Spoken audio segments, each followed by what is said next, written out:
I know what you're thinking. World is healing. Everybody's celebrating. It's a new day for most of us. What better time to party than with getting a new video game console for the household? The industry's biggest two first-party game publishers, Microsoft Xbox and Sony PlayStation, have released their next-gen consoles, the Xbox Series X and S and the PlayStation 5. Both of these rival consoles have a lot of graphical processing power, can cut down game loading speeds to a heckaton, and have their respective game libraries to cater to their customer base and fuel nonsensical Twitter console wars. Which of these should you get, especially for 2020? Well, we've already laid out the bare facts with news and features on both machines. Go check them out on the links below. Also, do subscribe to our YouTube channel and hit that notification icon for awesome KKP gaming goodness. We have new videos every week. All up to speed? Good. Let's answer the question on our video, right after we break it down KKP style.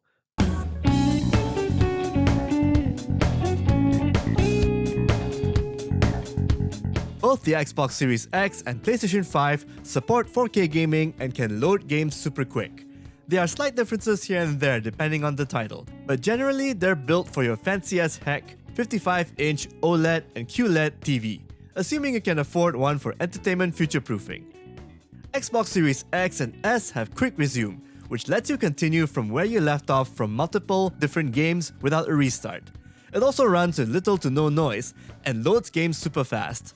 The Xbox Game Pass you can get on the cheap means you have hundreds of games to run, including first-party stuff at launch.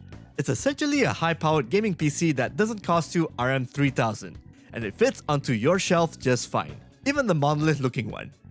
PS5 has activities and super fast downloading for games, as well as a revved up PS Store and interface. It also doubles as a lovely art piece if you have it out in the open. Subtlety is lost on PlayStation's latest. In addition to exclusives like Miles Morales' Spider-Man, you also have the DualSense controller and its adaptive triggers, which is a different kind of rumble feature. The kind that really immerses you into the game, be it feeling a thin blade of grass or experiencing footsteps on different types of material. It's a hell of a game changer that needs to be felt to be believed. You can thank Astro Playroom for that. It's basically the PS5 equivalent of Wii Sports. It may be a glorified tech demo, but it will sell you on its new adaptive trigger tech and fancy way of getting you into the gaming zone, which, you know, makes a lot of DualSense. Yeah. Alright, what's my bathtub? So both consoles have their strengths and flaws, depending on what you want, for gaming. The Xbox Series X is a gaming PC without the additional costs and pains of setting up one. The PS5, however, is a next-gen game changer that needs more than a tech demo to realize its full potential, but it is there, within its futuristic avant-garde husk.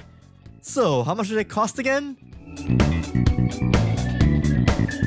Just a disclaimer, paying for these machines, be it the Series X, Series S, PS5 Regular Edition, and PS5 Digital Edition, will not be cheap. Still, as prices go, it's not as insane as paying, say US $599 for a George Foreman gaming platform. $599 US. Whoever wins, your wallet will lose. Badly. More so for those importing it with taxes and all if you're in a rush to get it before December the 10th. Even more so if you cave into the scum of the earth that are scalpers. Don't humor them, please. As with all next-gen consoles since the mid-2000s era, your pickings of exclusives will be slim from the get-go. What did you get when PS4 first came out? Goddamn neck. What about when the Xbox 360 launched? Definitely not a Halo title. What did the Wii have? Arguably the best tech demo for the console. Okay, bad example. But my point still stands. Slim pickings until after 6 months or so. I don't know what happened, but launch titles that helped sell systems weren't as bountiful compared to when the PS2, the GameCube, and the original Xbox came out. What the hell happened, man? In the way, the cheaper Xbox Series S and the Xbox Game Pass are on the right track in opening up avenues for casuals to play games on, which means the Xbox Series X is for the hardcore. Then again, the PlayStation 5 comes out way on top with exclusives. Granted, some of these exclusives are available on other platforms that exist that you can buy now, but it's still a win for Sony exclusive-wise, even if it's on the technicality. So it shouldn't be a problem to get these off the shelves on launch or later down the month, right? Well... COVID-19 has put a damper on many people's economical plans. It sucks. That bit earlier where I said the world is healing, It's not healed, it's healing. In the process of, thus still recovering from a pretty ripe beatdown economy-wise. It does beg the question, at least on a worldwide scale. Why the hell are the Xbox Series X and PlayStation 5 being advertised as if it's available now, when in fact you can only get them via pre-ordering months ago? A lot of people outside of the media and content creation circle are wondering about this too, even though they got theirs ahead of time. Well, they plan ahead and stuff, but still, it's part of our jobs. But as a regular Joe, don't buy into this whole FOMO nonsense publishers have drummed up. But if you genuinely want to buy a next-gen console for yourself, you would have already pre-ordered one a couple of months back, long before this video came out. Is it worth the college loan in retrospect? No console is, come on. Like we stressed before, gaming consoles are luxury items. More so in Southeast Asia when you have like a big market full of free-to-play games and mobile games. If you can afford it, go for either one or both. Personally, I'd still go for the Xbox Series X, but the PlayStation 5 is cool too. But really, if you're just caving into peer pressure, don't put yourself in debt over such luxury goods.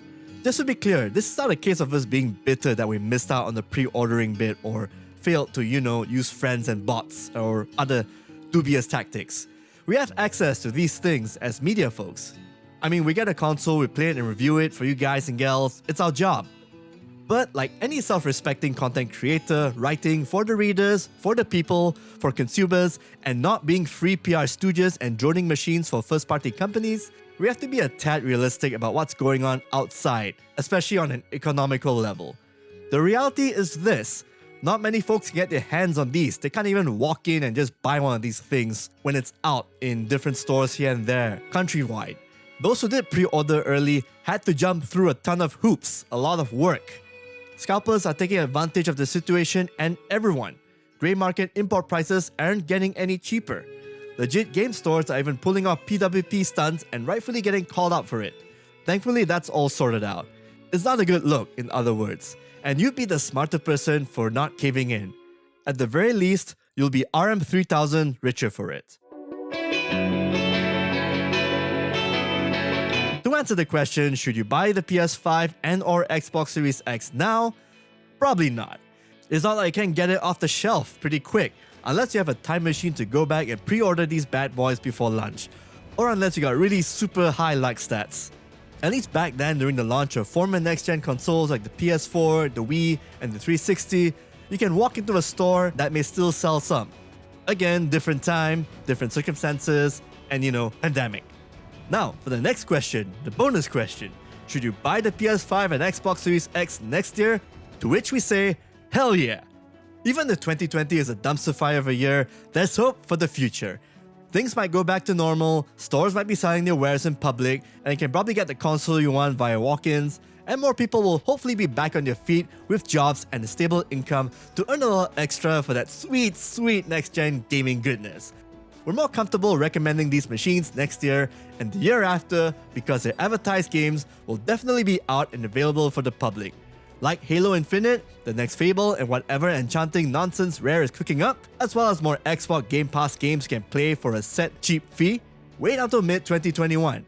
Living the new Dad of War, a new Ratchet & Clank furry shooting action game, and Horizon Forbidden West robot dinosaur murdering simulator, wait until mid-2021 to go buy a PlayStation 5 when it's safe to walk into a store and buy one off the shelf.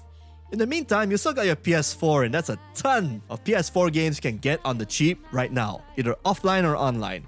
Regardless of which one you want, don't go caving into FOMO and peer pressure right now, spending all of that money when it can be used for more economical reasons, as well as save it for the future. As an outlet who have experienced both machines, they're friggin' awesome to have. But they're not must-owns right now. Wait until the games you like are out, probably mid-2021 or later, then go nuts.